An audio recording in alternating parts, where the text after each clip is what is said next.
বিসমিল্লাহির রহমানির রহিম। আসসালামু আলাইকুম ওয়া রাহমাতুল্লাহ। সবাইকে স্বাগতম আমাদের 100 দিনে 100টি ভুল ধারণা সংশোধনের 15 নম্বর ভিডিওতে। এই সিরিজের মধ্যে আমরা 100 দিনে 100টি ভুল ধারণা সংশোধনের নিয়ত করেছি। আজকের ভিডিওটা হচ্ছে বাচ্চাদের কপালের মধ্যে টিপ দেওয়া নিয়ে। আমাদের মধ্যে কিছু লোকেরা বিশ্বাস করে যে বাচ্চাদের কপালের মধ্যে কালো টিপ দিলে কারো নজর লাগে না, কিন্তু এই বিষয়টি ইসলামের মধ্যে পরিপূর্ণ নিষিদ্ধ। কেননা নজর লাগা এবং না লাগা পরিপূর্ণই আল্লাহ তাআলার হাতে, এবং কারো নজর লাগলে শরীর অসুস্থ হয়, এই বিষয়টি বিশ্বাস করলেও সে ব্যক্তি কাফের হয়ে যাবে। এই বিষয়টি ইসলাম ধর্মের নয়, বরঞ্চ হিন্দু ধর্মের।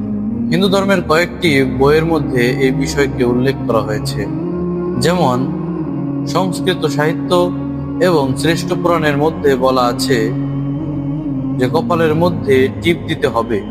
এটা তাদের পূজার সময় হোক এবং পূজার বাহিরেই হোক, যাকে টিপ অথবা তিলক বলা হয়।